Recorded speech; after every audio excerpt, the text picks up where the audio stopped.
My name is Joshua Cohen, and welcome to another episode of Student Loan Talk. I am the student loan lawyer, as you can see right here. On today's episode of Student Loan Talk, I thought I would talk about, I wanted to talk about public service loan forgiveness because it appears that people still either don't believe in it or don't understand it or are being told incorrect information. So I wanted to take some time to correct that, if at all possible. And a lot of the doubt out there comes from a report back in 2018 that hit the national newspapers saying that 99% of those applying for public service loan forgiveness were denied. And that's true.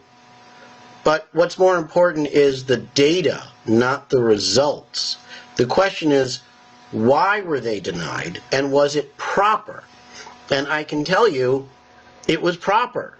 To date, I have not had anyone contact me who was wrongly denied public service loan forgiveness. What I mean is, they were denied rightfully so. They're missing one of the three factors to qualify for public service loan forgiveness. So I'm going to attempt to break it all down for you. I wish I had charts and things of that sort, but I don't.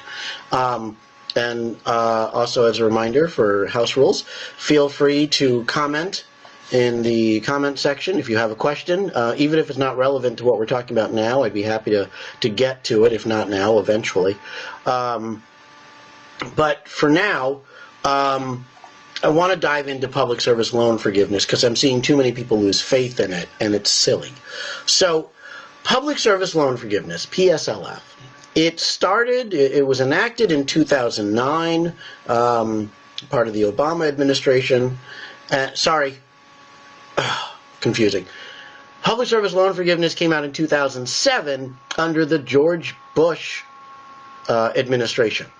Okay? It was a Republican product. So it was started, and the time counts since October 2007. Anything before that is irrelevant for public service loan forgiveness. Now, you need three things in order to qualify for public service loan forgiveness. Once, you need the right kind of employer.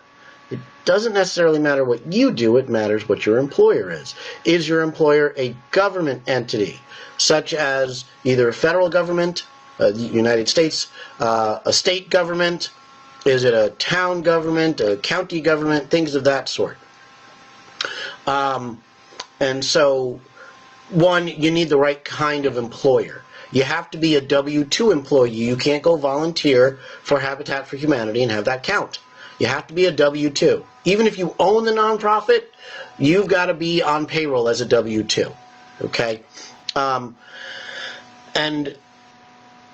And you have to be full-time. Now, full-time is defined as either what the company says is full-time or 30 hours a week, whichever is higher. So if the company says you have to work 34 hours a week to be full-time, then you need 34 hours a week. If you work 32 hours a week and the company considers you part-time, that doesn't count. Now, you can take two part-time jobs, and if they average 30 hours a week, then that will count. So a lot of adjunct professors do this. They'll teach at multiple schools, and if they can average 30 hours a week, that will count. Okay. Oh, that's a good question, Maria. What if you worked part-time for 2 years for government and then you started full-time? The answer is no. The part-time time does not count. You have to have been averaging 30 hours a week with two different part-time employers or full-time with one employer. So unfortunately, those 2 years won't count for you. So that's number one, the right kind of employer. Number two, the right kind of loan. This is the easy part. It has to be a direct loan. It has to be directly from the Department of Education. If you have an FFEL loan, which you originated through anybody but Department of Education, you can consolidate and bring it over to the Department of Education. You're not losing any time because you don't have any time accumulated. If you've been working with an FFEL, no time counts. And the legislation that came through a year or two ago does not affect that. There is no way to get FFEL loans to count for public service loan forgiveness. You've got to consolidate, bring it over to direct loans, and it works. Now, if you have a series of direct loans, you don't need to consolidate them. A standalone direct loan, Stafford, or even a Parent Plus, they count. They are direct. And on that note, a Parent Plus loan counts. It means if the parent borrower works for a government or a nonprofit, then they can achieve public service loan forgiveness. Okay, so number one, the right kind of job, right kind of employer. Two, has to be a direct loan. And then the third one is where everyone gets tripped up. You have to be paying, excuse me, you have to be paying, actively paying, under an IDR plan, income-driven repayment plan, or the 10-year standard. Now, if you're on a 10-year standard, you're going to pay off your loan before you get forgiveness. But time counts if you've been on 10-year and then downgrade to IDR. So IDR, income-driven repayment plans. That is income contingent, income-based, pay, new IBR, income-based, and then repay, revised pay as you earn. All of those count, all right? You have to be on those. You can switch between them, and the time still counts. If you're in IBR and you want to switch to repay because it's cheaper, you can do that. Time still counts. The only thing that resets the clock is consolidating. So again, if you've got a direct Stafford loan and you've been paying on IDR, if you consolidate it, you start over from scratch. You can't bring that time. The time is attached to each loan. So, the right job, the right loan or direct loan, and the right payment plan, IDR. You need to have all three of those simultaneously for 120 months, 10 years.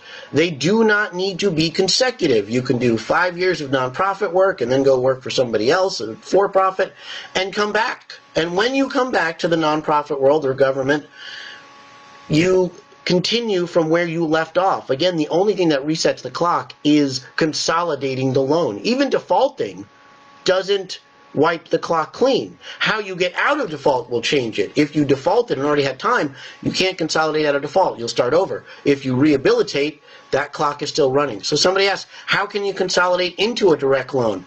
It's very simple. You can get the application online, or you can do it directly through studentaid.gov, which is where your loans are. You get to pick your servicer. I'll talk about that in a second. You send in the paperwork. I prefer paper because I've seen them lose online submissions. I don't know how, but they do. You can find the paperwork online, or even email me, contact me directly with an email address, and I'll email you the paperwork. You fill out the consolidation application. You fill out the repayment application. You include documentation of your income. And within 30 to 90 days, boom, you are out of default. You are consolidated, and you start accruing time for public service loan forgiveness as soon as your first payment is made. Now's a great time to do it, because under the CARES Act, direct loans don't require repayment, but you still receive credit towards public service loan forgiveness. April, May, June, July, August, September, 6 payments you don't have to make, they still count towards public service loan forgiveness without making those payments.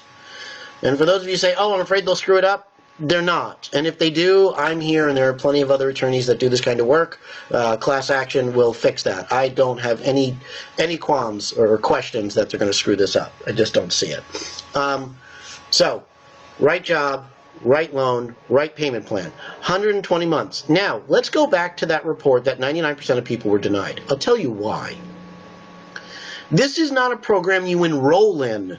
You do not enroll in public service loan forgiveness. Nobody has a public service loan forgiveness plan. You're not on a public service loan forgiveness payment plan. You're on IDR. You are accumulating time towards public service loan forgiveness. This is a redemption plan. You redeem it when you have 120 qualifying months. Right job, right loan, right payment. Okay, but what happened is, in 2018, there was a report. The application for public service loan forgiveness didn't come out until, August of 2017? The first qualifying person or loan didn't occur until October of 2017. Why? Because no time before October 2007 counts. So the only way you can get 10 years from October 2007 is to do it consecutively until October 2017. And in December of 17 or January of 18, we saw the first few forgivenesses. Now, the other problem is, again, as a redemption plan, most people were not on the right payment plan until 2009 because income-based repayment didn't come out until October 2009. Most people were not on an IDR prior to that. The only one available was income contingent. It was never talked about. It wasn't advertised. And when PSLF came out, it was under advertised, as every program is with Department of Ed. And so between 7 and 9, most people were not on a qualifying payment plan. Perhaps you were on a 10-year plan and then you switched to IBR when it came out, but most people were not, which means what happens is the application came out in August 2017 and everybody rushed it. Oh my God, I got to apply. I have to enroll. But you don't enroll. And so those people filed applications, but they didn't have their 120 months of qualifying payments. Maybe they started IBR in 2009, in which case if they applied in October of 2017, they were 2 years short. The rush of forgivenesses should be occurring right now and started in October of 2019. That's when people could be on IBR for 10 solid years. So between IBR not being available until 2009 and people misunderstanding that this is not an enrollment plan but a redemption plan, yeah, 99% of the people that applied were rejected because they didn't have the right job, the right loan, and 10 years of payments. They had 6 years of payments or 4 years of payments, or they had an FFEL loan and didn't even know that they didn't have the right kind of loan. Now, what happened was some people complained, a lot of people complained, that they were told they were on the right payment plan and they weren't. And so they might have been on the 25-year extended plan, the fixed payment plan, and they thought, oh, well, I was told it was good. So they created temporary public service loan forgiveness, PSLF. And if you can show you had a direct loan, but you were making payments under a non-IDR plan, it might count towards public service loan forgiveness. What they request, in order to qualify, you would have to show that the last 12 months of payments on your non-IDR were the same or more than what your IDR plan would have been. Now, some people fail. The reason they weren't on IDR is because it was more expensive than the 25-year plan. Those people won't get public service loan forgiveness. They won't get credit for those years in the fixed payment. They'll have to switch to IDR and they can continue qualifying. But for people that didn't know, all you have to do is show that your last year of non-IDR was cheaper than what your IDR would have been for the same period. And you can look it up. It's PSLF, or contact me and I'll get you the resources. And that's what happens. Now, I know public service loan forgiveness works, and I know that the temporary public service loan forgiveness works. I've had clients qualify and receive forgiveness under both plans. In fact, just in March, before the COVID-19 clampdown came on, I had a public defender contact me with a copy of her forgiveness letter. She had $80,000 in loans forgiven. She'd been a public defender for more than 10 years, but she got on the train, she wrote it out, and February 2020, gone. It works. You just got to get your ducks in a row. Is there litigation available if you've been lied to? My answer is maybe. I don't know what your facts are. Now, there was a case that came down that said if a servicer has lied to you about it, and they're not under an obligation to tell you anything about it, but they voluntarily told you about public service loan forgiveness and they were wrong, then you can go after them. So I'm going to say there might be litigation. It's very fact-specific, and there are some nuances in the law that you've got to find. Your attorney has to be well-versed in the nuances of higher education law to determine. It's not based on simple contract law. Do not do that. There are nuances that can get you in trouble. There's also nuances between different circuits. Some are more consumer-friendly than others. So be very careful. I'm happy to look at those. You can find other attorneys that I've trained on my website if you want to find them. I don't get referral fees. You're welcome to talk to whomever you want. But that's public service loan forgiveness in a nutshell. you've got the right job, you have to have direct loans, you got to be on an IDR. If you have a Perkins loan, you can consolidate that sucker also into your direct loans, and it'll qualify. Now, sometimes you don't want to. Perkins loans tend to be small, under $10,000, and they themselves qualify for loan forgiveness in stages based on similar employment. And the Perkins loan is actually forgiven on an annual basis, a different percentage, so that after 5 years of service, it could be completely forgiven. And it's not the same muck-up of you have to be on a payment plan or anything like that. Perkins loans don't have payment plans. It's pay or don't pay. So consider carefully if it's worth combining your Perkins loan with those direct loans, or if you can get forgiveness as is. Because those are, again, every year you get a portion of your Perkins loan forgiven, and it's not a level 20% each year. It's actually staged. It's graduated. So that can be very useful for you. So that's what I've got for public service loan forgiveness. If you folks have any questions, oh, here we go. I need to scroll. Let me take a look. Okay. And no, Maria, you cannot combine your private student loans into your federal loans. Federal loans will not consolidate or finance a private student loan. Your private loans will always be private. If you start your own nonprofit and work for yourself, it counts. Yes, Sherry, if you are a W-2 employee of your nonprofit. There's nothing saying you can't be an owner and an employee. There's a lot of people like that. So what you should do is talk to a business attorney who can help you set up that nonprofit, make sure it's done right, because the IRS is going to be involved in making sure that it's legit. Set it up. You're probably going to be an S-Corp if you're a smaller, but again, talk to a business attorney, and put yourself on as payroll. It doesn't matter what you're getting paid. That's for you, your accountant, and your business attorney to figure out. But your IDR will be based on your W-2, and do that for 10 years. And you will have your loans forgiven. Whatever balance is available after 10 years will be forgiven. The nice part about public service loan forgiveness, it is a tax-free forgiveness. That is the way the law works, period. So the way you roll through it is when you get your 120th payment done, you then apply, you send in the application, you'll have to make payment 121 and maybe 122. It takes them up to 60 days to do it. And then they will, you'll hear back. If they grant you forgiveness, you actually get payment 121 and 122 back. How often do you get money back from the government? That's nice.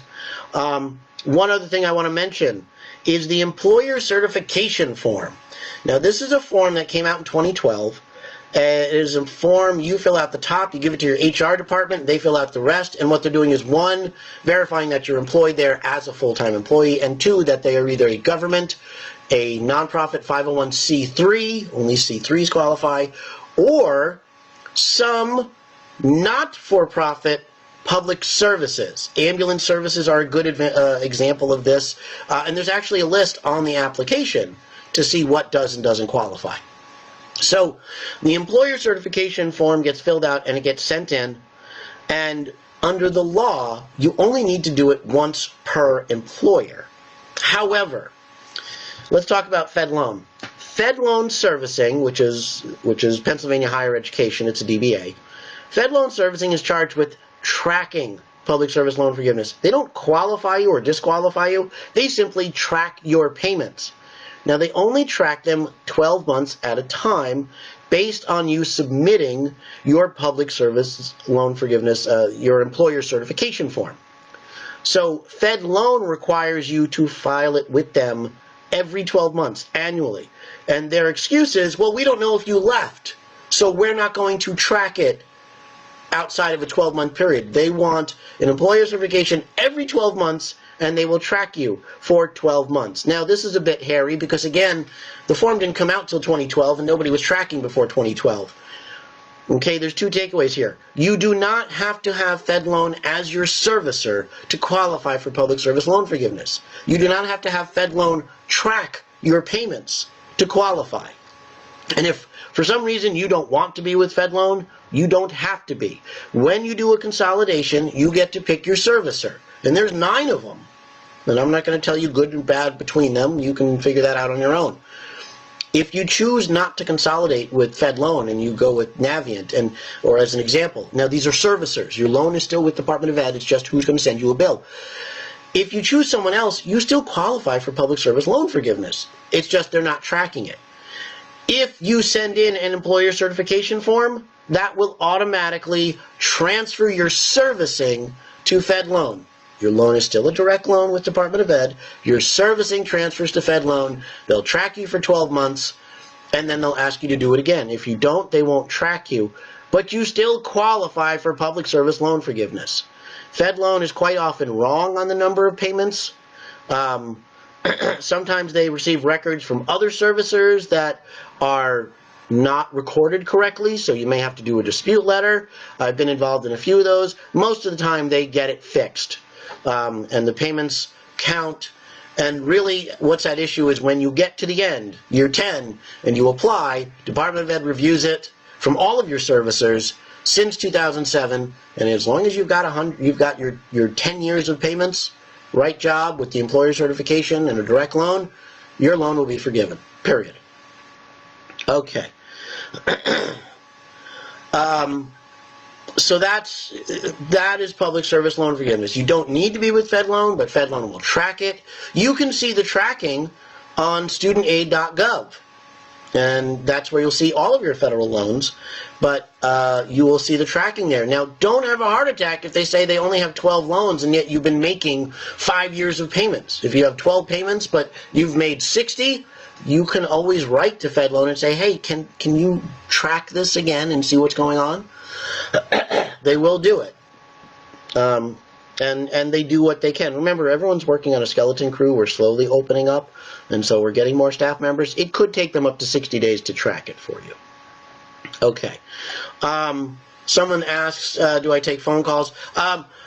If you'd like to talk to me, I would say visit my website, www.thestudentloanlawyer.com. You can schedule an appointment, or you can call the office and schedule an appointment. You're welcome to email me if you have a quick question, jcohen@thestudentloanlawyer.com. Aren't there limits on how much is forgiven now? No, Sarah, there is no limit on how much is forgiven under public service loan forgiveness. It has been attempted quite a few times through the budget process to limit it. That has failed every time. There is no limit. So anything not paid in 10 years is forgiven. Will there be a limit? Probably not, but who knows? Changing landscape all the time. This November election should prove interesting, no matter who wins, what happens with student loans. So, think about where you work right now, and if you're a government entity or if you're a nonprofit, if you don't have a direct loan, you should strongly consider it. Now, some of you might be thinking, well, I don't have 10 more years of work. Okay. The question is, do you have qualifying time already, and how much more time do you need, and is there a chance you might do it? The only disadvantage of consolidating from an FFEL to direct is if you have time accumulated under the income-based repayment plan towards the 25-year forgiveness, you give that up, and you would start over with your direct loan. And so you might say, well, I only have 8 years of work. Well, there's a chance you might work those 2 extra years. Maybe it's worth it. And if you don't work those extra few years, yeah, you started over your clock, but you'll have 8 years towards your 20 or 25-year forgiveness. So maybe it's worth the risk. Also, a direct loan, you can have repay. Repay is a 10% formula. Income-based repayment is a 15% formula. You may actually save money over the course of the long term that maybe it makes sense to start over anyway. All right. I see a quick question here. If the law changes in the middle of the payments, would you lose the chance to be imposed? Sherry, it's a great question. But I want you to remember when Congress tried to change health care and Obama care, they failed. And that's just one example. Congress is good at passing and making laws. They are not good at amending or changing their laws. Maybe a small tweak here or there. I do not see public service loan forgiveness going anywhere. there have been proposals, and every single one of those proposals always includes a disclaimer that it is only for new borrowers. So even if they did change the law, it would probably only affect new borrowers. All of us that are already in the pool, we should be grandfathered in, and I believe there would be a challenge, and I believe the justices would come down on our side that if you were already on a plan for it, then you can continue to have it because it's reliance. We are relying on it. Many of us are working particular jobs because we expect to have public service loan forgiveness. And if we worked in the private sector, we might make more money, but we have chosen to give that up for the greater good of public service. So that I don't expect that any law will change for that. What I do expect will change are the actual payment plans, and maybe they'll collapse the 5 income-driven repayments down into 1 or 2 and make it much easier. I'm hoping they allow Parent Plus borrowers to take part in a friendlier IDR. Right now they can only have income contingent, which for many people is just ridiculous and unaffordable. I would like them to be able to take part in income-driven repayments like Repay, which is a 10% formula. ICR is a 20% formula. Plus, it looks at the poverty index differently.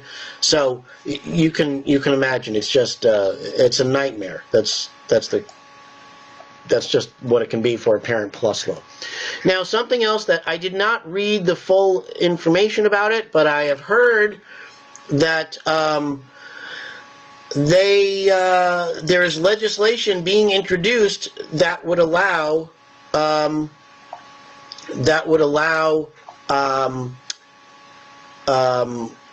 necessary workers. I'm forgetting the term. I apologize. Frontline workers right now to have their loans forgiven. So we're talking nurses and doctors, that much I know. Again, I haven't read the fine print, so I don't know if they're talking about restaurant workers or grocery store workers or truck drivers or what. I have heard it's frontline, and I believe it was hospital-oriented, but again.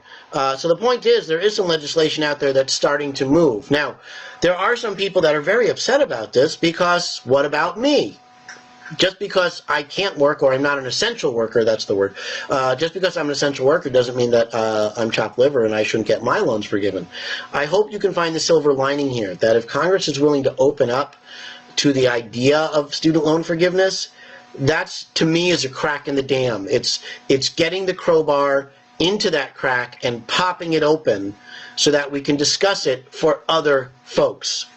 So, a rising tide raises all boats, and I hope that this can really help us. So, the point here is, public service loan forgiveness does work. We are seeing legislation that will allow other kinds of forgiveness. It's a presidential platform of Joe Biden's to allow forgiveness. And I don't know if President Trump is contemplating something on his side. You just have to watch what's going on. There are some independents that also talk about student loan forgiveness. I won't go into whether the president would have the power to do this. Elizabeth Warren has already written a paper on it, and as a former bankruptcy attorney, I think she knows what she's talking about. But we'll all see how this plays out, and this is all speculative until the elections and until a new administration or the current administration changes and makes decisions to change things. So that's my public service loans forgiveness spiel. I think it's really important to understand that article from 2018 that 99% were declined. Yes, it's true, but look at the data. It is, to me, a facepalm. Duh. Of course 99% were declined because 99% didn't legitimately qualify. If you've been denied for public service loan forgiveness and you think there's something going on, go ahead and contact me. Like I said, I have not had anybody contact me who was illegitimately declined, who was wrongly denied public service loan forgiveness. I'm happy to go through it and translate it and explain, no, here's why, here's how much, roughly, here's how many payments you have left. I had someone that I did that with, and turns out they only have 3 more payments. And then again, under the CARES Act, they don't have to make those payments, so in August, they'll reach 120. So they'll apply in August, and they'll probably have forgiveness by October, and that's great. So public service loan forgiveness is alive and well. If you have questions on any of this, how to do a direct consolidation, how to get onto IDR, how they figure it out, how to help your parents that have Parent Plus loans get involved, perhaps mom is a nurse, well then mom can qualify for public service loan forgiveness. It's the status of the borrower. So that is public service loan forgiveness. I've been talking for quite a bit here. And with that, do we have any other questions? I'm not really seeing any, so I just want to end it here. Again, my name is Joshua Cohen. I am the student loan lawyer. Welcome to Student Loan Talk. Thank you for appearing. And again, you can see this and all of the videos either on my website at www.thestudentloanlawyer.com, or you can see them on my Facebook page. I also have a YouTube channel that you're welcome to see. And someone says, wait, they've got a question. So I'm going to wait for you, Marion. Go ahead and type it in there and see what we got here. So no, she says she'll ask the question at another time. That's fine. Please feel free to leave comments here or directly email jcohen@thestudentloanlawyer.com. If you have an episode that you think is worth me hosting, if you have a particular topic, whether it's about credit reportings, if it's about private loans versus federal loans, and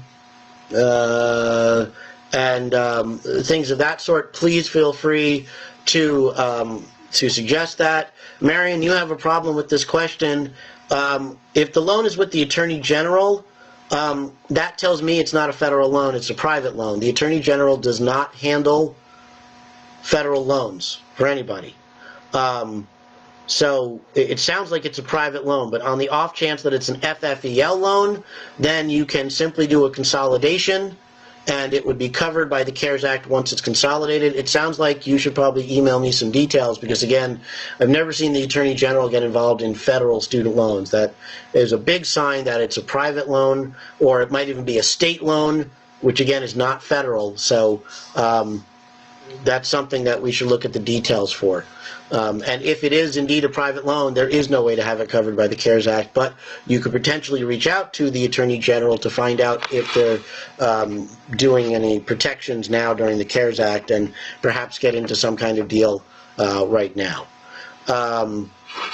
Okay, so with that, again, thank you for joining me for this episode of Student Loan Talk. I will be doing these every Wednesday on Facebook Live at 1 o'clock Eastern Standard Time. Tell your friends, tell your families, hell, tell your enemies. If they have student loans, they still need help. So with that, thank you, and have a great day.